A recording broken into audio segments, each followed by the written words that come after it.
Oye, era para preguntarte si tú podías dejarlos pasar como hiciste ayer, que ninguno tenía acceso a la cámara ni nada.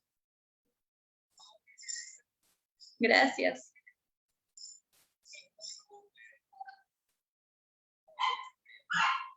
Sí, ya nosotros estamos aquí nosotros 4, que serían los co-hosts, pero para que los que están en la sala de espera puedan entrar sin problemas. Bueno, sin problemas, sin que den problemas ellos, mejor dicho. Ok, gracias.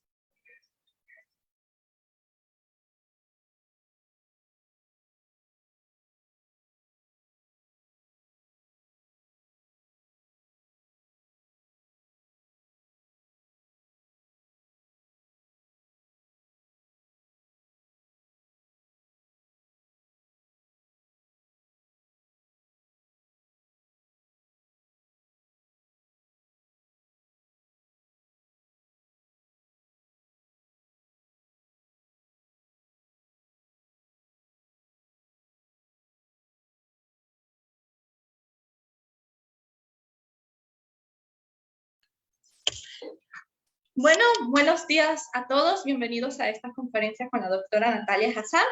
Vamos a ponerles el video de presentación de nuestra ponente y esperamos que disfruten de la conferencia. Voy solo a darle compartir yo.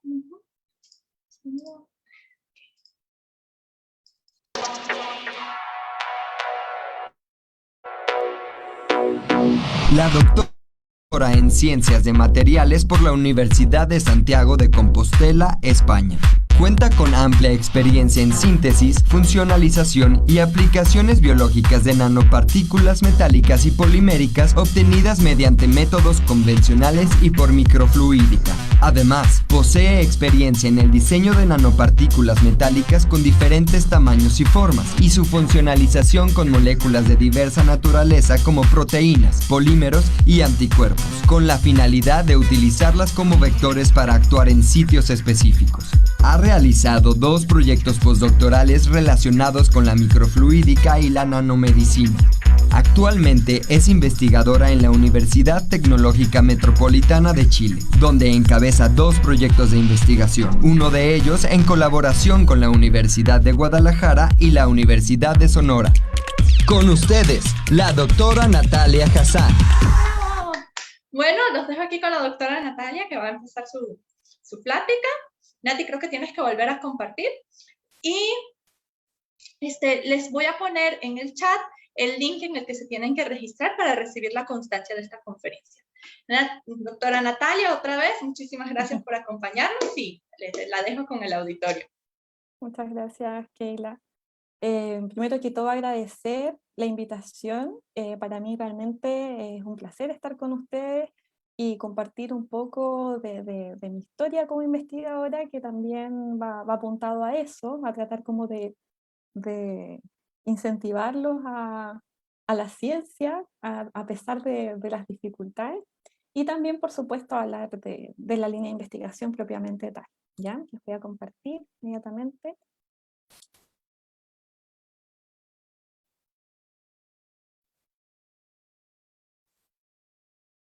Bueno, como les mencionaba, el título de mi charla, bueno, es Microfluídica, una gran apuesta para la nanomedicina, que realmente es el tema en el cual yo trabajo, es mi principal línea de investigación. Pero antes, para ponerlos en contexto, como les dije también, que vamos a ver un poco de la historia, de cómo nació, digamos, esta línea de investigación en parte de mi proyecto de vía académica, ¿ya? Pero primero, contarles que yo vengo de Chile, ¿ya? Chile es un país que está al sur del mundo, ¿ya? Ustedes saben que estamos casi finalizando a lo que es el hemisferio sur, y bueno, es un país muy largo, como lo pueden ver, muy angosto, y también tenemos un montón de variedades climáticas, como pueden ver desde el norte hasta el sur, tenemos el desierto de Atacama hasta los glaciares, ¿ya? Hasta la Antártida, tenemos la isla de Pascua también, y por supuesto sabemos que estamos en pandemia, está muy difícil viajar, pero la invitación por supuesto a conocer este país está abierta, ¿ya? También, bueno, mencionarles que yo vivo en Santiago, en la región metropolitana, ya la capital de Chile, en donde tenemos ahí, como pueden ver, la vista de la cordillera de los Andes, que en invierno se ve bastante bella. También los invito a que si pueden viajar, vengan en invierno, porque ahí se ve ese espectáculo, que es muy, muy lindo. Y bueno, también incentivarlo a que vengan, la comida es muy rica. Y por supuesto que pueden contar también con un sinnúmero de platillos. No es tan buena como la mexicana, yo estaba en México, es muy buena, pero sí tenemos una variedad que también les puede gustar. Bueno, contarles de que, bueno, yo soy de Santiago, de Chile, y partiendo digamos, mi vida académica, también les quiero contar parte de mi vida en el sentido de por qué hay que esforzarse, ¿ya? Yo vengo de una escuelita muy humilde, ya, muy precaria, en donde estábamos en este colegio con muchas dificultades. Ustedes pueden ver ahí, será nuestro teatro, ¿ya? Era el lugar donde nosotros hacíamos nuestros shows y nuestras cosas. Y bueno, ahí hay fotos mías de pequeña, donde realmente es una escuela de mucho esfuerzo y en cuanto a estadística, yo creo que toda la gente que estuvo ahí fuimos de mi curso, dos que entramos a la universidad. Entonces, las dificultades que se van generando a medida que uno va pasando en la vida, también por supuesto que determinan nuestro futuro, ¿ya? Pero saber de que cuando, a pesar de que hayan dificultades económicas, siempre es súper importante dar un paso y esforzarse, ¿ya? Posteriormente, gracias a esta escuelita muy humilde, donde éramos muy poquitos, que podíamos tener ese apoyo quizás de nuestra familia, en el sentido, digamos, de apoyo familiar, porque económico no había. Esta escuelita me dio la posibilidad de entrar a un colegio para mi enseñanza media, digamos, de los 14 a los 18 años, en un colegio, digamos, de los mejores acá en Santiago, pero porque había un cupo. Y eso me lo dio esta escuelita. Y entré al liceo número 1, Javiera Carrera, de que estuve ahí haciendo mi enseñanza media. Y eso fue un punto de inflexión en mi vida porque gracias a eso pude empezar a estudiar, ya, con muchas dificultades, insisto, económicas.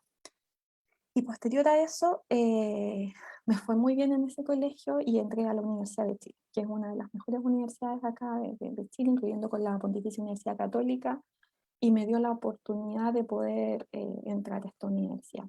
Y contarles de que para poder entrar a la universidad aquí en Chile uno tiene que hacer una prueba, que es una prueba nacional, y esa prueba nacional tenía un costo, y ese costo me lo pagó el colegio. Entonces, todo se fue dando de una manera tal de que podía permitirme seguir estudiando, o sea, la vida como que me da todas las señales para poder seguir estudiando. Yo entré a la Universidad de Chile, en la Facultad de Ciencias, a estudiar química. Y aquí viene lo curioso. Entramos 25 personas el 2002. Y en ese tiempo ya había digamos, como desequilibrio entre hombres y mujeres. ¿En qué sentido? De que entraron 20 hombres y éramos 5 mujeres. Eso es algo que también incentiva a las niñas a que hagamos ciencia porque realmente es algo maravilloso y sí se puede. Pero acá era impresionante. Llegamos solo 5 niñas y 20 hombres, de los cuales de los 25 egresamos 5 estudiantes. ¿Ya? También fue súper complejo nuestra carrera, pero sí, si bien fue como un poco, digamos, como lo que están viviendo ustedes también, fue un desafío muy importante, pero sí fue posible, ¿ya? Y también contarle un poco de mi vida. Ahí yo conocí a mi novio, que actualmente es mi esposo, y realmente nos dio la oportunidad a ambos de irnos al extranjero, ¿ya? Y ahí en el extranjero él se fue a Inglaterra, yo me fui a España y a hacer mi doctorado. También quiero hacer una pausa, también contándoles un poco de cómo va siendo en Chile esto de las becas. En el año 2008, cuando postulamos nosotros a irnos fuera de Chile, solo un 35% postulaba a las mujeres. Entonces también es una manera como de darse cuenta que en ese tiempo, que yo creo que igual ha ido cambiando durante el transcurso de los años, en este tiempo ya se veía una, digamos, esta desigualdad en cuanto, no desigualdad, sino no era como que había 35% solo para mujeres, no, sino que postulaban esa cantidad de mujeres a las becas en el extranjero para hacer ciencia, para hacer los doctorados. Y bueno, me fui a España, y en España me fui a la ciudad de Santiago de Compostela, donde contarles que en el doctorado se pasa muy bien, no solamente fue temas, digamos, de estudio, también lo pasamos muy bien, ahí conocí a hartos colaboradores que tengo actualmente dentro de las que están en la Universidad de Guadalajara y la Universidad de Sonora, y bueno, fue muy, muy, muy provechoso, tanto personal como académico. Y bueno, aquí comenzó mi línea de investigación, que fue vinculada en el doctorado al estudio de surfactantes. ¿Ya? Los surfactantes los estudiábamos en términos, digamos, interfaciales, también en solución, para poder identificar, por ejemplo, si podíamos obtener ciertas estructuras que nos ayudaran a nosotros para poder utilizarlas como template para materiales. ¿Ya? Contarles de que el doctorado que realicé yo en la Universidad de Santiago de Compostela fue el doctorado en Tecnología y Ciencia de los Materiales, que fue específicamente realizado en la Facultad de Física, ¿ya? En el Departamento de Física Aplicada. Y ahí empezamos a ver, como les mencionaba, el comportamiento de ciertos surfactantes y cómo era, digamos, la posibilidad de utilizarlo. Por supuesto que estos surfactantes eran realmente específicos para, por ejemplo, surfactantes pulmonares, ya que tuviesen algún tipo de fluoróforo. Entonces, de esta manera, para nosotros fue muy interesante empezar nuestro estudio, ya, digamos, de la tesis de doctorado en esto. Y se obtuvieron bastantes publicaciones de esta tesis de doctorado, en donde pudimos observar, por ejemplo, cómo afectaba la estructura de ciertas proteínas en la presencia de surfactantes. Entonces, este estudio en el doctorado fue vinculado más que nada a, por ejemplo, ensayos de calorimetría diferencial de barrido, en donde pues, empezamos a ver estas temperaturas de transición, cómo cambiaban ya la estructura de las proteínas en presencia de estos surfactantes que empezamos a estudiar. Y también cómo pudimos lograr, por ejemplo, materiales, ya sea, por ejemplo, de dióxido de silicio, con digamos, estas plantillas o estos templates de surfactantes, ¿ya? Entonces, de esta manera, como que empecé a indagar ya en la parte como de biomateriales, por el hecho de que, por supuesto, me empezó a interesar bastante y fue como los comienzos de todo, ¿ya? Y bueno, vimos, por ejemplo, a través de estudios de microscopía electrónica, de barrido, cómo íbamos obteniendo distintas estructuras, ¿ya? Y también esto fue publicado. Por supuesto que también nos interesaba bastante, y que me sigue interesando por lo que les voy a contar más adelante, es qué ocurre con las proteínas cuando se encuentran con un agente extraño en el cuerpo, ¿ya? Por ejemplo, un implante. Entonces empezamos a estudiar cómo se depositan las proteínas sobre ciertos materiales. En este caso era un material de nanofibras de silicio, ¿ya? Y estudiamos cómo era el comportamiento del fibrinógeno sobre estas fibras. Entonces se hizo un estudio cinético del mismo, y de esta manera pudimos ver, por ejemplo, cómo cambiaba su estructura el fibrinógeno para poder depositarse sobre esta superficie. Entonces hacíamos estudios también interfaciales, digamos, sólido y líquido. Y bueno, en este doctorado, como les conté, en la Universidad de Santiago de Compostela, quiero agradecer a este grupo que fue, digamos, el pilar de mis líneas de investigación en adelante, al doctor Juan Russo, ya, que fue el director de tesis, de mi tesis de doctorado, y con él tuvimos bastantes publicaciones, alrededor de 11 publicaciones durante el doctorado, que fue todo vinculado a lo que les mencioné anteriormente. Comportamiento de surfactante, interacción surfactante-proteína, y también después cómo la proteína podía ser utilizada como template, y al mismo tiempo cómo las proteínas se absorbían sobre este tipo de material.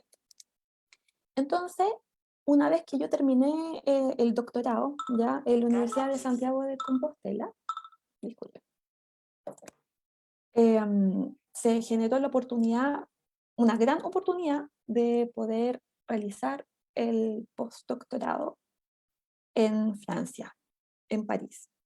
Y ahí fue donde por internet busqué postdoc, necesitaba seguir estudiando, y también coincidió porque también les mostré en ese tiempo a mi novio. Mi novio estuvo trabajando haciendo su doctorado en Inglaterra, consiguió postdoctorado en la Universidad de París, y postdoctorado, perdón, y yo también. Entonces, también esto es algo que les quiero mostrar, de que no conocía absolutamente a nadie en París, a nadie, a nadie, a nadie, a nadie, y busqué por internet el postdoctorado en Nature Jobs, y me llamaron, y fue una entrevista, y quedé. Entonces, no, no fue como, digamos, por un conocido, un contacto. ¿Y por qué lo menciono? Porque a veces cuando uno dice es que no conozco a nadie, es que no sé quién está allá, no, hay que seguir nomás, hay que seguir adelante y decir de que si quiero seguir estudiando, tengo que buscar la opción. Yo lo encontré por internet el postdoctorado, y aquí empezó mi viaje por París.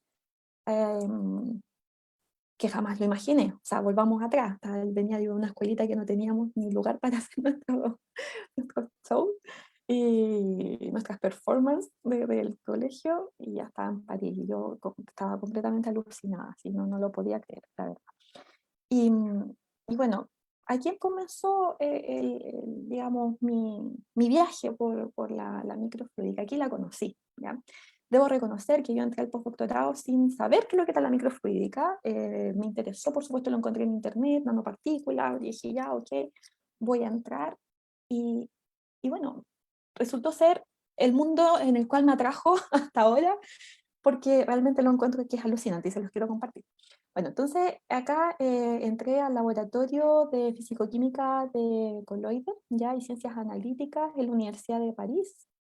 Y aquí con el doctor Ali Abou Hassan, él trabajaba, bueno, hizo su doctorado en microfluídica y me mostró, por ejemplo, cada uno de los microdispositivos posibles para muchas aplicaciones.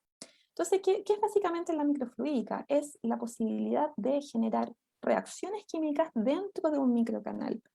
¿Y por qué se generan reacciones dentro de este microcanal? Porque los canales a nivel microscópico, ya digamos con canales que tengan esas dimensiones, muchas propiedades que existen en el nivel macroscópico dejan de existir en el nivel microscópico. ¿A qué me refiero? Por ejemplo, si uno inyecta una solución dentro de un microdispositivo, lo más probable es que la gravedad no influya, ¿ya? A eso me refiero con que a nivel macro no es lo mismo que a nivel micro. Entonces, ¿qué ocurre con los microdispositivos? Los microdispositivos lo que hacen, sirven como catalizadores de reacción, ¿ya? ¿Por qué? Porque estoy en un espacio acotado, ¿ya? En el cual tengo un mayor control de los componentes que van dentro de él, por el hecho de que uno mismo lo acota, y estas reacciones pueden ser aceleradas en comparación al nivel macroscópico. Entonces, por eso se llama microreactors, ¿ya? Reactores pequeños a nivel micro. Entonces, aquí nosotros lo que empezamos a hacer fue interacciones de nanopartículas dentro de los microreactores, dentro de los microdispositivos. Y de esta forma, nosotros, ¿qué es lo que queríamos lograr? Obtener nanopartículas multifuncionales. Aquí ya en mi línea de investigación empezamos a ir un poco más a la parte, así como vimos en el doctorado, como yo les mostré, que veíamos la interacción de las fibras con proteínas, cómo se depositaban. Después de eso, nosotros empezamos a indagar en el mundo de la nanotecnología. Entonces, ¿cómo podíamos tener nanopartículas que fuesen atractivas para la nanomedicina o los biomateriales? Y de esta forma lo conseguimos a través de la microfluídica. Entonces, ¿qué hacíamos nosotros? Por ejemplo, dentro de un microdispositivo, uno puede incorporar tanto soluciones orgánicas como acuosas, ¿ya? Entonces nosotros tratamos de controlar a través de gotas hechas por dos tipos, digamos, de solución en microdispositivos en donde pudiesen las nanopartículas viajar hacia la interfaz.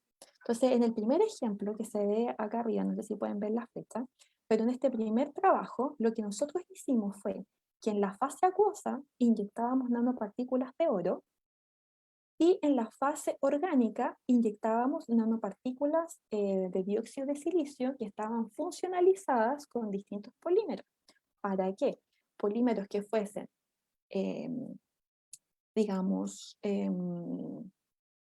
tuviesen afinidad con el agua y no. Entonces, de esta forma, como estaban, digamos, funcionalizados de manera mixta, viajaban hacia la interfase de la gota ya del dispositivo. Entonces nosotros lo que logramos generando este control fue que las nanopartículas que estaban en la fase acuosa se adherieran sobre la superficie de las nanos que estaban en la interfase de los dióxidos de silicio, y de esta manera se obtuvieron ya los nanoparticles. ¿Qué quiere decir esto? Que estaban, digamos, funcionalizadas de la mitad hacia arriba y la mitad hacia abajo. Entonces, ¿qué es lo que queríamos conseguir con esto? Que después también hicimos otro experimento, que es el que está acá abajo, que también fue publicado, en donde queríamos también tener nanopartículas funcionales, pero en este caso eran, por ejemplo, nanopartículas de oro, magnéticas y de silicio. Y las de silicio eran fluorescentes. O sea, previamente a incorporarlas al microdispositivo, nosotros hicimos la síntesis de la nanopartícula fluorescente, previo también hicimos síntesis de nanopartículas de oro y síntesis de nanopartículas magnéticas, y las incorporamos dentro del microdispositivo. Y de esta forma, a través de la, digamos, variación de los flujos dentro del microdispositivo, se fueron generando distintas estructuras, como ustedes pueden ver acá. Por ejemplo, si nosotros variábamos la velocidad de flujo de las nanopartículas de oro, podíamos tener una funcionalización de la sobre de las de silicio, que eran las más grandes, ¿ya? Diferente, así cambiamos el flujo, porque ustedes pueden ver que hay distintos, acá hay 3 tipos digamos, de material que obtuvimos, en donde cambiaba el flujo, cambiaba la cantidad de nanopartículas sobre la superficie de las de silicio. Y también, por supuesto, el plasmón iba cambiando y se iba moviendo de un lado a otro. Entonces, esto para nosotros fue bastante importante en nuestro trabajo, porque logramos obtener nanopartículas, una nanopartícula que fuese multifuncional, que fuera fluorescente, plasmónica y magnética. Y de esta forma, gracias a este estudio, digamos, de la interacción, por ejemplo, entre nanopartículas, para tener nanopartículas multifuncionales, obtuvimos 3 artículos en un año, que eso fue súper bueno, y además obtuvimos una portada en la revista Angewandte, utilizando solo microfluídica. Por supuesto que siempre los experimentos de microfluídica están ligados a una comparación con los experimentos en bulk. Entonces si ustedes quieren indagar un poco más en estos 3 trabajos, por supuesto yo les voy a dejar mi correo, y también los invito a revisarlos si les interesa, por supuesto, en donde ya se ven las comparaciones en las imágenes de microscopía electrónica, y realmente se ve la diferencia entre, por ejemplo, un experimento en bulk con un experimento en microfluídica. Y bueno, en este laboratorio voy a ir así paso por paso. Terminé el postdoc en París, donde tuvimos estos 3 productos, ya que obviamente después seguimos teniendo otro tipo de relación, en donde el doctor Ali Abou Hassan fue el que estuvo, digamos, liderando esta línea de investigación, y era quien me patrocinaba, digamos, en el postdoctorado. Y el grupo, por supuesto, la doctora Valerie Cawill, que era la jefa, digamos, del laboratorio. Y ahí, bueno, estaba una fotografía del grupo de investigación de la universidad. Y bueno, una vez que terminé el postdoctorado, que para mí fue completamente increíble a todo lo que me imaginé en mi vida, de haber vivido en París un tiempo, que fue bastante, tomé la decisión de volver a Chile por temas familiares. Ya llevaba ya 5 años fuera, era momento de volver. Ya mis hermanas estaban creciendo, mis padres estaban envejeciendo, entonces tomé la determinación de regresar junto a mi en ese entonces novio todavía, y volví a Chile, ya con digamos, una claridad a lo que quería hacer, ya, porque ya tenía la idea, digamos, de la experiencia en el doctorado, de temas de proteína, después en el postdoctorado, temas de microfluídica, nanopartículas, y me vine a trabajar a la Universidad de Chile, ya netamente en nanobiotecnología. Y aquí la nanobiotecnología, lo que empezamos a realizar y lo que hago hasta ahora, es la síntesis de nanopartículas de distintos tipos de material, y también su recubrimiento con agentes que ya, por ejemplo, nos interesan. Si yo requiero que una nanopartícula viaje directamente a un tumor específico, bueno, vamos a poner una secuencia peptídica X. También no queremos que haya toxicidad, entonces, ok, vamos a tener que recubrirla con algún polímero biocompatible aprobado por la FDA, y ahí empieza todo el estudio de obtención de nanopartículas y sus agentes que van a estar ligados en la superficie. Y bueno, aquí en la nanomedicina, ya donde entré a trabajar con el doctor Marcelo Kogan, esto fue ya en el año 2013, ¿ya? En el 2013 volví a Chile y bueno, básicamente lo que nosotros intentábamos hacer era, como les mencionaba, fabricar las nanopartículas, sintetizarlas, y una vez sintetizadas, bueno, ahí está apareciendo el vídeo, en donde dice que, por ejemplo, 100.000 nanopartículas entran en el grosor de un cabello, ¿ya? Como para hacer la diferencia de aquellos que no saben lo que es la nanotecnología, es eso, son partículas demasiado pequeñas, y que una vez son inyectadas en el cuerpo humano pueden viajar en el torrente sanguíneo, y de esta manera pueden llegar a lugares específicos que van a depender, por supuesto, de lo que yo incorpore en la superficie de las mismas, ¿ya? Si, por ejemplo, como se ve ahí en el video, tengo un anticuerpo, ese anticuerpo va a ser enlazado, digamos, al receptor que yo estoy esperando que se enlace, y ahí aplico la terapia. Entonces pueden ser, por ejemplo, utilizadas para diagnóstico, como también para terapia, entonces se llama la tetanosis, ¿ya? Y de esta manera, por ejemplo, si una nanopartícula tiene ciertas propiedades que a mí me interesan, por ejemplo, que puedan ser irradiadas, y esa irradiación, la nanopartícula la tome y la absorba, ¿ya? Y la libere esa energía en forma de calor localizado, a mí me va a servir mucho para poder destruir células tumores. Entonces, en eso fue más que nada lo que empecé a hacer cuando volví a Chile en el laboratorio del doctor Marcelo Kogan. Y ahí, de esa forma, empezamos a estudiar cómo podíamos utilizar las nanopartículas de oro y sus propiedades para este fin, de que pudiesen ser dirigidas a un lugar específico que a nosotros nos interesara. Ahí, como pueden ver, es como un resumen del video anterior, que para qué utilizamos las nanopartículas en nanomedicina, para, por ejemplo, que sean inyectadas, detecten un tumor, uno pueda detectar ese tumor ya a través de imagenología, y finalmente esa misma nanopartícula utilizarla para un tratamiento, por ejemplo, de eliminación de células cancerígenas. Ese es como el fin, ¿ya? Entonces, nosotros cuando ya volví a Chile, ingresé al laboratorio de nanobiotecnología. Ahí se especializaban en las síntesis de nanopartículas de oro, como les mencioné. Entonces, ¿qué atracción tienen las nanopartículas de oro hacia la medicina? Es que primero que todo, la formación de las mismas es una síntesis sencilla, ¿ya? Em, Algunas son hechas a temperatura ambiente, por ejemplo, otras pueden ser a temperaturas elevadas, pero no tanto, estoy hablando 60 grados. Y de esta forma, a medida que va cambiando, por ejemplo, el agente reductor, porque casi siempre son digamos, por una reducción de una sal, en este caso una sal de oro, y de esa forma el agente estabilizante que uno incluya, etcétera, me va a dar la forma de esta nanopartícula. Y cada una de ellas presenta una distinta propiedad dependiendo de su tamaño y de su forma. Y eso es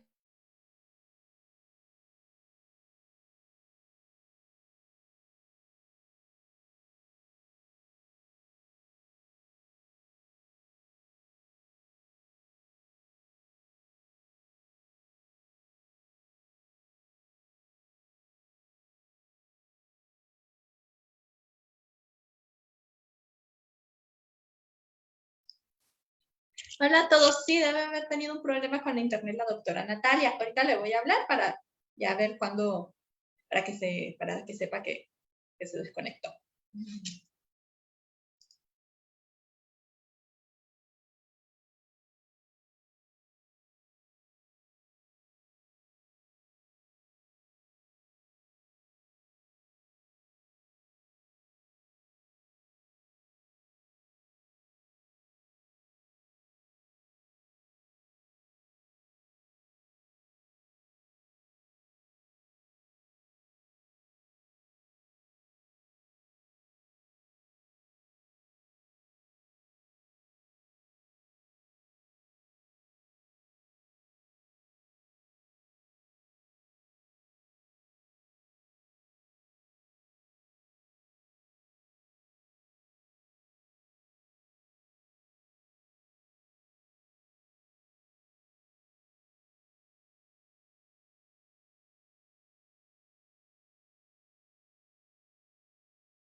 Sí, chicos, ya la doctora Nati está volviéndose a conectar, ¿ok? Tuvo unos problemas de conexión, pero ya ahorita en unos 2 minutos retomamos.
Chicos, ya regresó la doctora Natalia, solo déjenme darle los derechos de co-host. Ya saben que después del incidente de ayer, entonces ahorita ya tenemos más controlado. Hola.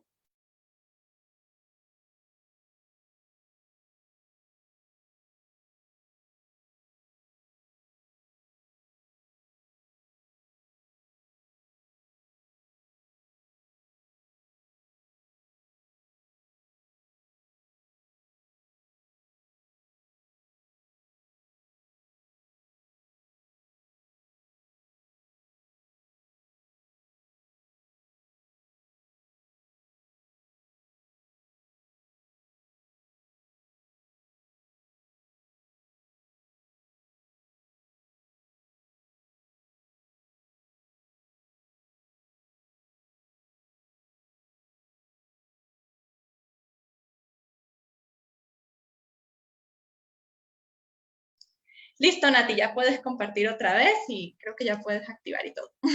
Perfecto. Mil disculpas. Mil disculpas. Voy a compartir otra vez. Creo que estaba justo hablando de las nanopartículas de oro. Si es que no me caí antes. No me di cuenta en qué minuto se cayó. Pero bueno. Ya, retomemos. Vamos a volver a concentrar. Bueno, dentro del postdoctorado en la Chile, ya cuando volví, estábamos trabajando en la formación de nanopartículas de oro, ¿ya? Y aprovechando estas propiedades que tenían para la nanomedicina, que por ejemplo, dependiendo de su tamaño, es que pueden ser irradiadas a distintas longitudes de onda. Entonces nosotros, obviamente, si la vamos a utilizar, por ejemplo, para temas médicos, es muy importante de que la irradiación sea, por supuesto, en una longitud de onda que no afecte las proteínas ni el agua que están en nuestro cuerpo. Por lo tanto, tienen que ser alrededor del infrarrojo cercano. Entonces, para que sean el infrarrojo cercano, nosotros necesitamos tener nanopartículas que absorban en esa longitud de onda. Y las que cumplen con esas características son, por ejemplo, las nanobarras de oro, también las nanoestrellas y los nanoplasmas. Y de esa forma empezamos a indagar en este mundillo de las nanopartículas, las nanobarras de oro. Pero, ¿para qué? ¿Para qué lo empezamos a hacer? Para poder aplicarlas, por ejemplo, en la enfermedad de Alzheimer. La enfermedad de Alzheimer está ligada directamente a la formación, digamos, de unas fibras y unas placas dentro del hipocampo, en el cerebro, ¿ya? Que finalmente lo que ocurre es que es un cambio de estructura de la proteína beta amiloide, generando digamos, una reacción en cadena frente a las otras proteínas que están aledañas, generando estas estructuras que son bastante rígidas dentro del cerebro y que finalmente ocupan el espacio de la memoria. Entonces, no solamente la persona pierde la memoria, sino que también tiene un deterioro cerebral bastante importante. Por lo tanto, nosotros en este postdoctorado lo que intentamos realizar fue obtener nanopartículas, ya sean de barras o esféricas, funcionalizadas con ciertos péptidos específicos que lleguen, primero, que crucen la barrera hematoencefálica, ¿ya? Para que logren llegar al hipocampo, y segundo, que se puedan unir frente a estas proteínas beta amiloide, y de esta manera nosotros generamos una irradiación, ¿ya? Sobre estas nanopartículas, absorben la luz irradiada, y esa energía la emiten en forma de calor localizado a una distancia más o menos nanométrica para poder eliminar estas placas. Entonces, esa fue como la propuesta, se hicieron igual varias publicaciones al respecto, con este péptido que es el CLPFFB, ya que se une a una porción de la proteína beta-amiloide. Y bueno, dentro de esto, lo que nosotros quisimos realizar también, esto también fue publicado, fue la, digamos, obtención de una nanopartícula multifuncional que fuese específica para la desagregación o la inhibición ya de la agregación de la proteína beta-amiloide. Y para esto lo que hicimos fue tener una nanobarra, ya que fue sintetizada fuera del microdispositivo, y de esta forma que fuese funcionalizada con ciertos, digamos en este caso era polietilenglicol, ya que es un polímero que es biocompatible, que nos ayuda a mantener el mayor tiempo de circulación en la sangre, la nanopartícula, y una nanopartícula magnética, ya, para poder generar, digamos, en la terapia, digamos, con algún componente o un campo magnético externo. Entonces, a través de microfluídica logramos obtener esta nanopartícula que fuese magnetoplasmónica, ¿ya? Porque tenía esta resonancia de plasmón superficial, ya una nanopartícula plasmónica, y que fuese en forma de barra, porque las barras absorben en el infrarrojo cercano y nos ayudarían, por supuesto, a tener un tratamiento no tan invasivo, ¿ya? Que no lo puede lograr una nanosfera, porque las nanosferas absorben alrededor de 520 nanómetros. En que eso sí es, digamos, puede dañar ya a la piel o a componentes del organismo. Y bueno, ahí quedé embarazada, te estoy contando también parte de mi vida, tuve a mi hijo, mi primer hijo, y en el minuto que estaba haciendo el postdoctorado. Y bueno, me casé también, también les quiero contar, me casé en el 2016, tuve a mi hijo en el 2015, y eso generó, por supuesto, un cambio radical en mi vida materna científica, ¿ya? Aquí a las chicas también les cuento que sí se puede, aunque uno tenga hijos, porque los hijos, por supuesto, que siempre vienen a llenar el corazón de una madre, y por supuesto que te pone un poco cuesta arriba, ¿sí? La ciencia, pero se puede, ¿ya?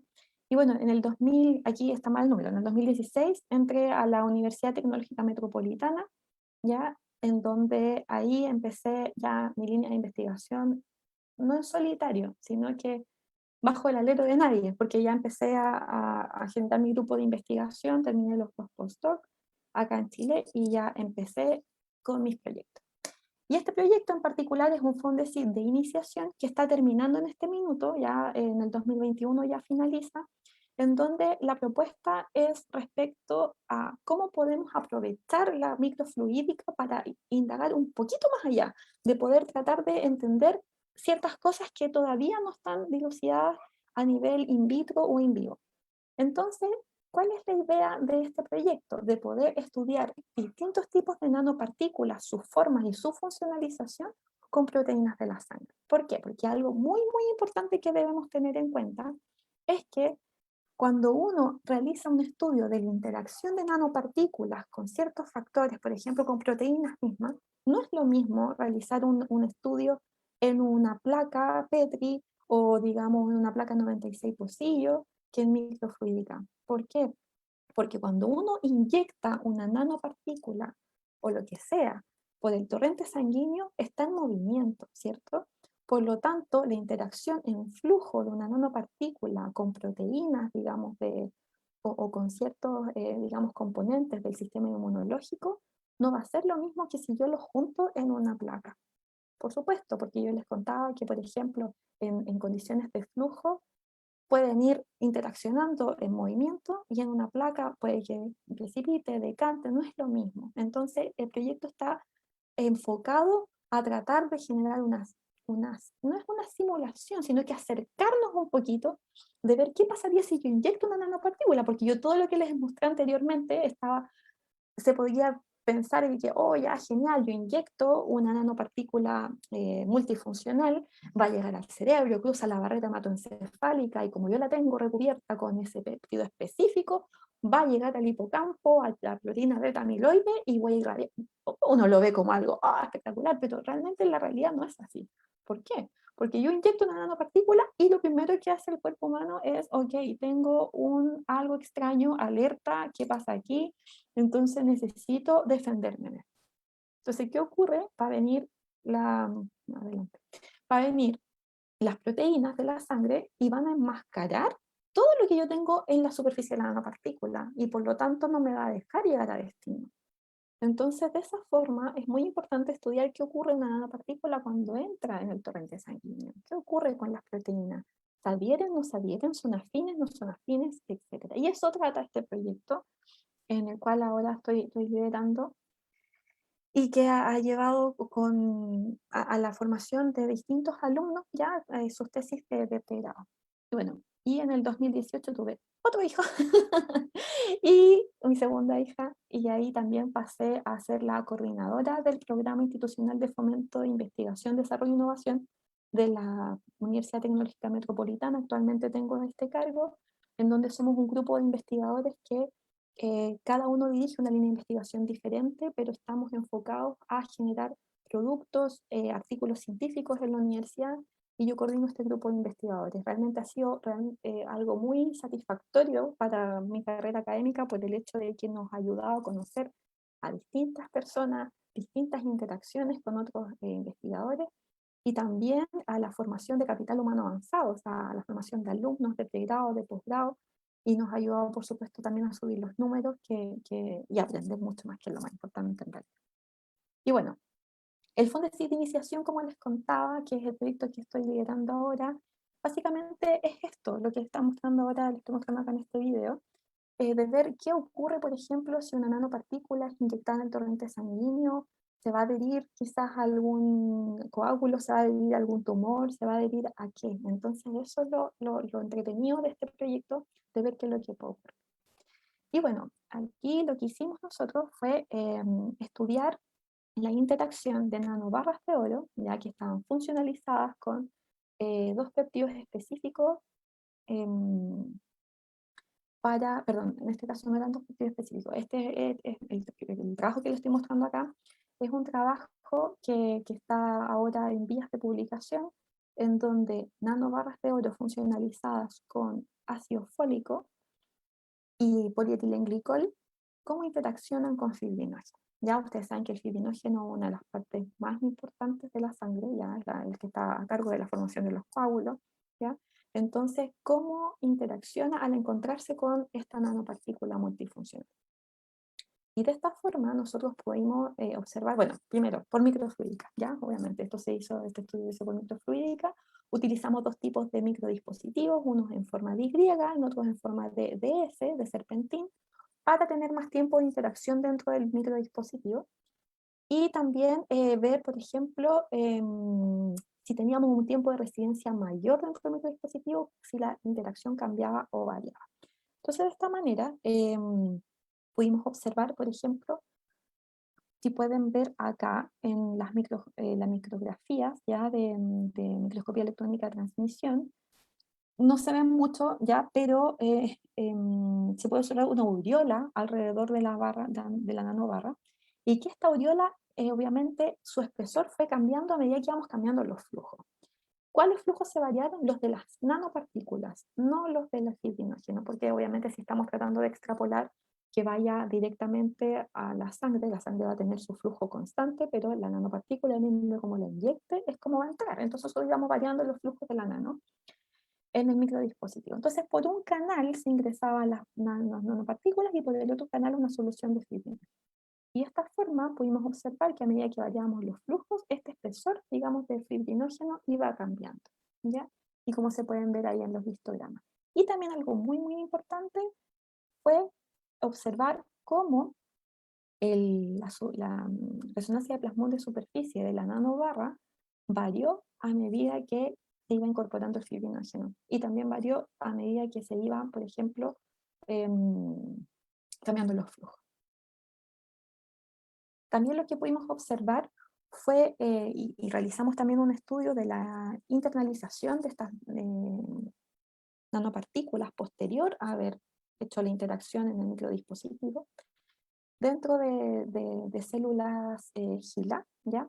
y lo que pudimos observar que la nanopartícula como tal, funcionalizada con el polietilenglicol y con el ácido fólico, se internalizaba mucho más cantidad que cuando ya tenía el fibrinógeno en la superficie. Entonces acá nosotros empezamos a estudiar, por supuesto, cómo podía estar el fibrinógeno comportándose en solución y cómo se podía estar absorbiendo sobre la superficie de la nanobarra, que esto ya es un resultado súper importante porque efectivamente la nanobarra como tal sí se puede internalizar, ¿ya? Que eso también para nosotros era bien importante. Sin embargo, cuando ya está con la capa de fibrinógeno, lo hace en menor cantidad. Y lo otro también es que el resultado entre bulk y microfluídica, que siempre hay que compararlo, ya cuando uno hace el resultado en la interacción de microfluídica, tienes que comparar cuando tú lo haces en un vaso deshidratado o una placa Petri, etcétera, para poder ver la comparación. Si en flujo tengo un comportamiento diferente que en bulk, efectivamente así es. Entonces, lo que nos ocurrió es que hay una mayor internalización cuando las nanobarras son, digamos, puestas en interacción con el fibrinógeno cuando se realiza el experimento en bulk que cuando se realiza en microfluídica. Por lo tanto, esto a nosotros fue un resultado bastante importante, porque efectivamente todos los estudios nos indican de que sí hay una diferencia entre ambos métodos. ¿Y cuál es el que uno se tiene que acercar más? El método microfluídico, que finalmente es el que uno inyecta. Y bueno, creo que tenía 40 minutos solamente, ya me estoy pasando. Así que les quiero agradecer, por supuesto, a todos aquellos que me han acompañado en todo este transcurso de mi vida académica. Estamos con más proyectos en adelante, ahora se han hecho un poco más lentos por el hecho de la pandemia, por supuesto. Y, por supuesto, agradecerle al doctor Marcelo Cogan, que fue quien me cobijó, digamos, en el laboratorio de nanobiotecnología cuando volví a Chile, a la doctora María Luisa Cordero de la Facultad de Ciencias Físicas y Matemáticas, quien con ella tenemos una relación bastante cercana, microfluídica. Ella era la que hacía microfluídica acá en Chile, y lo aprendió también en Francia. Y, y bueno, también a mis alumnas que aparecen aquí en la imagen, que estuvieron trabajando codo a codo conmigo en este proyecto. Ahora estoy muy orgullosa de ellas porque ya están trabajando en una empresa, ellas realizaron sus tesis conmigo y todas están trabajando, así es que estoy muy, muy contenta por eso. Trabajan en nanotecnología, les gustó mucho. Y también agradecer a los proyectos que soportan esta investigación, que es el proyecto Fondesit Iniciación que terminó este año, ya al proyecto Redes, en donde trabajé con el doctor Antonio Topete y el doctor Josué Juárez de la Universidad de Guadalajara y Sonora, respectivamente, y al proyecto FONDAP, que en el cual colaboro ahora, que es el del Centro Avanzado de Enfermedades Crónicas, que también estamos viendo todo el estudio de nanopartículas con cáncer. Y bueno, este es mi 2021, yo con mis dos hijos, mi esposo, y feliz de poder seguir trabajando en la ciencia. Se puede, es bastante duro para lograr compensar todo el trabajo que uno tiene que realizar en la ciencia y también la maternidad, pero es algo bello. Me encantan ambos. Así que eso. Muchas gracias. No, muchas gracias. Nati, te voy diciendo las preguntas que están teniendo aquí las personas en el chat. Entonces alguien pregunta, ¿cómo reaccionan las nanopartículas con la plata? ¿Las nanopartículas de plata? Con la plata. Mira, nosotros hemos observado que cuando tú relacionas, por ejemplo, nanopartículas metálicas con nanopartículas metálicas, el plasmón superficial cambia. Nosotros, por ejemplo, tuvimos un estudio en donde interaccionamos nanopartículas de oro, ¿ya? No hicimos con plata, pero sí lo que pudimos observar, por ejemplo, con nanopartículas de hierro, es que el plasmón comienza a cambiar. Por lo tanto, obviamente hay un tema electrónico ahí, digamos, de resonancia de plasmones, de deslocalización de electrones frente a una nanopartícula de un metal de transición con una nanopartícula de hierro.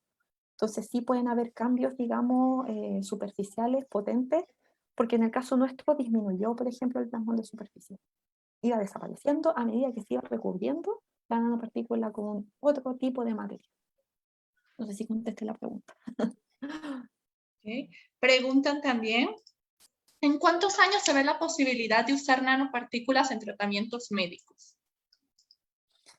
A ver, esa es una muy buena pregunta. Las nanopartículas de oro, creo que hay uno o dos artículos científicos que indican ensayos en clínica, ¿ya? Ustedes saben de que, por supuesto, las nanopartículas de oro a una cierta concentración son tóxicas, ¿ya? Metal de transición, ¿ya? Sin embargo, a concentraciones específicas o bien bajitas en células, no, ¿ya? Por lo tanto, la proyección en mi cabeza de lo que he estudiado, de lo que he visto, yo creo que muy prontamente, no sé, 10 años, me atrevería a decir, a lo mejor ahí los que son más biólogos, yo soy químico, ¿eh? Y los que son más biólogos podrían corregirme, pero yo creo que no, ya ha habido bastante avance. Yo creo que cuando se generó esta línea o esta área de investigación en la nanomedicina, se pensó que iba a ser todo muy rápido. Esa es mi opinión. Pero sin embargo, han ido ocurriendo distintas limitaciones, por lo mismo que les comentaba anteriormente. O sea, yo quiero que llegue al cerebro, pero me encuentro con un montón de puertas que están cerradas para poder llegar al cerebro. Entonces, eso ha ido, digamos, en un transcurso de alrededor de 20 años ya, me atrevería a decir, de los estudios para que llegue a ser en clínica. Así que eso. Perfecto. Pregunta también pregunta alguien, ¿existe riesgo de que las nanopartículas obstruyan el torrente sanguíneo? Yo creo que no, son muy pequeñas. Muy pequeñas. Pregunta otra persona, ¿es caro este proyecto y cuánto costaría la aplicación sobre un tratamiento una vez logrado? A ver, hay dos puntos aquí importantes. El proyecto en sí costó, a ver, estos proyectos son de alrededor de 3 años, ¿ya? Estos 3 años, ay, en dólares, no sé, pero por ejemplo, nosotros logramos hacer este estudio con alrededor de, no sé, estos son como 30 millones de pesos, me atrevería a decir, hay 30 millones de pesos chilenos, ¿cuántos dólares son? No sé. Pero es un proyecto que podría ser mucho más caro, pero nosotros elaboramos los microdispositivos de manera un poco más barata, ya que es a través de litografía óptica. No lo conversé acá porque igual no tenía tanto tiempo, pero la litografía óptica es la forma de fabricar microdispositivos de una manera un poco más barata. Los microdispositivos que yo mostré al comienzo, ya que eran como de vidrio, esos son muy caros, ya son muy caros. 3 microdispositivos cuesta alrededor de, digamos, de $500, pero para 3 ensayos, entonces son muy caros. Sin embargo, los microdispositivos realizados por litografía óptica, que es un material de polimetilsiloxano, estos pueden costar alrededor de $10 o menos un dispositivo, mucho menos que eso, si uno compra todos los implementos. Entonces, digamos, el estudio en sí, por litografía óptica, no es un estudio caro, se pueden hacer muchos ensayos con estos microdispositivos. Okay. También pregunta, ¿las nanopartículas deben ser administradas directamente en la zona afectada?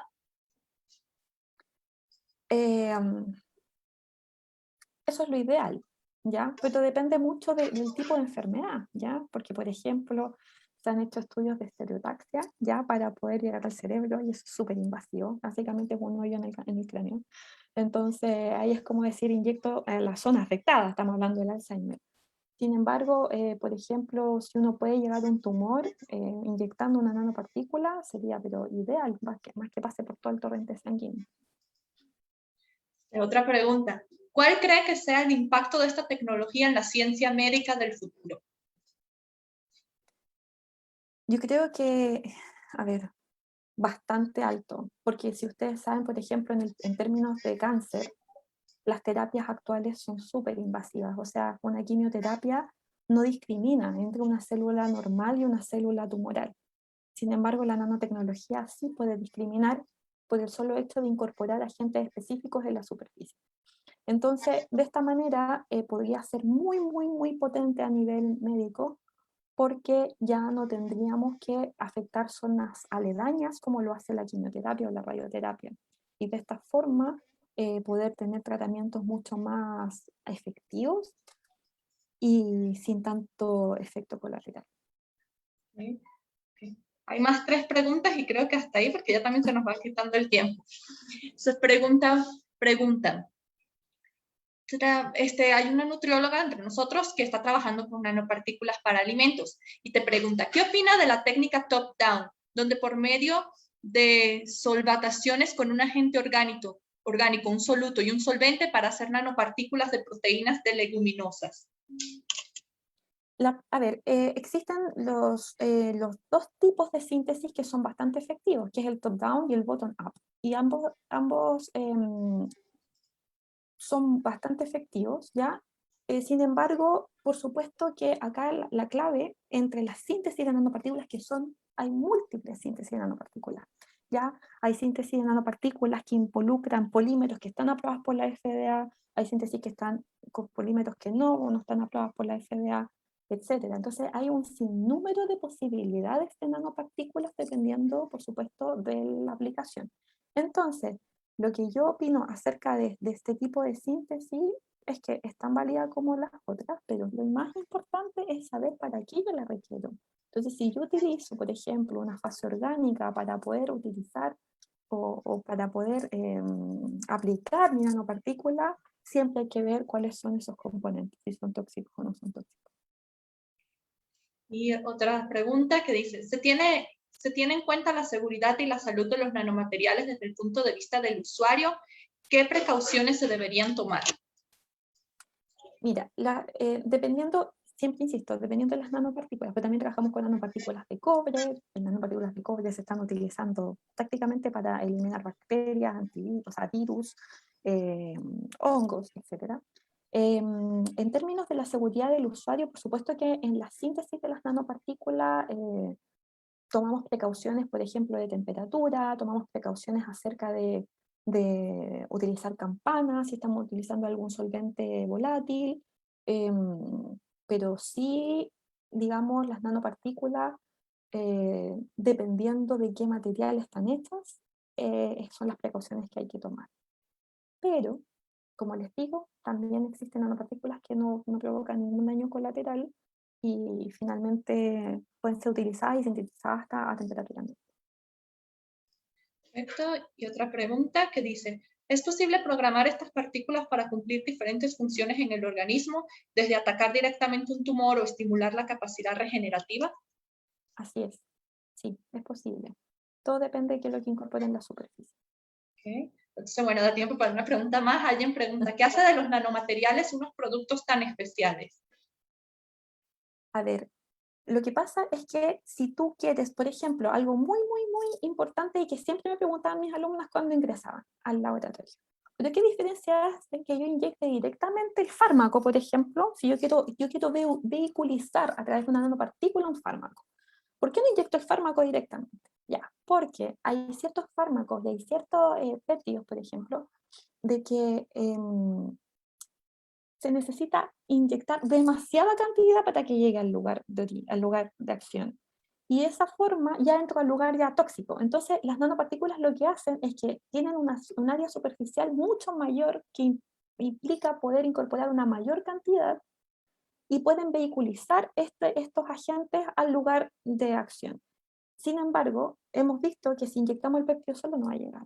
Entonces, la nanopartícula sirve como vehículo y también para ponerle en la superficie una cantidad adecuada sin pasar a la toxicidad. Entonces, eso es lo que hacen las nanopartículas en una de las propiedades muy importantes, que pueden vehiculizar ciertos, digamos, fármacos, péptidos o moléculas biológicas de interés que no pueden ser vehiculizadas si son inyectadas directamente. Sirven como vehículo. Y bueno, solo quedaba una pregunta, entonces vamos a responderla para que la persona también tenga su respuesta. Y es la última, chicos. ¿Qué otro tipo de nanopartículas, aparte de las de oro, se utilizan en el área médica? Hay harta, ¿ya? Por ejemplo, hay unas nanopartículas Ácido glicólico, ácido láctico, que son las nanopartículas de PLGA, ya estas nanopartículas ya son aprobadas por la FDA, por lo tanto ya pueden ser utilizadas. Este es un polímero y que básicamente sirve como vehículo. Entonces, esta nanopartícula uno puede incorporar, por ejemplo, fármacos que no son solubles en agua, también pueden ser utilizadas para fármacos que son solubles en agua, para péptidos, todo. Entonces es una nanopartícula súper, súper potente. Las nanopartículas magnéticas, las nanopartículas de hierro, también son muy interesantes en el área médica. También hay nanopartículas de plata que se están utilizando, por ejemplo, para el sistema inmune, para estudios de, por ejemplo, de Jackson, etc. O sea, hay bastantes reviews que uno puede encontrar acerca de nanopartículas. Si uno pone, por ejemplo, nanoparticles for bioapplications en Google, va a aparecer un sinnúmero de artículos científicos y de muy alto impacto, de revistas de muy alto impacto, que pueden resumir la cantidad de nanopartículas que se están utilizando ahora para estudios en biomedicina. Nati, solo una pregunta que nos dicen que pusieron en Facebook. ¿Los flujos de nanopartículas tienden a ser flujos laminares siempre o existen casos en los que no? En los tamaños que nosotros trabajamos son laminares, todos, no son turbulentos, son laminares, porque trabajamos alrededor de un diámetro de 200 micrómetros, más o menos, ese 200, 500 micrómetros. Pues, perfecto, pues yo creo que ya fueron suficientes preguntas, ya tenemos aquí el tiempo de la reunión. Les agradecemos a todos su presencia. Un informe a todos, también los que están aquí asistiendo. Si necesitan los correos de algunos de los ponentes y todo para trabajos colaborativos, pueden decir, nosotros con todo el gusto se los pasamos, ¿ok? Y agradecerle a la doctora Natalia Hassan por el tiempo que nos dedicó aquí en Hooks. Esto fue una plática muy interesante, muchas felicitaciones también en los comentarios. Y pues muchísimas gracias, doctora. No, gracias a ti, Keila, por la invitación y por supuesto, y reitero el interés de cualquier persona que necesite saber más información al respecto. Keila les puede solicitar mi correo, me pueden escribir sin ningún problema y agradecerles a todas las preguntas que hicieron y a toda la atención que pusieron a la charla. Así que muchísimas gracias. Muchas gracias. Bueno, chicos, damos por finalizada la sesión. Gracias.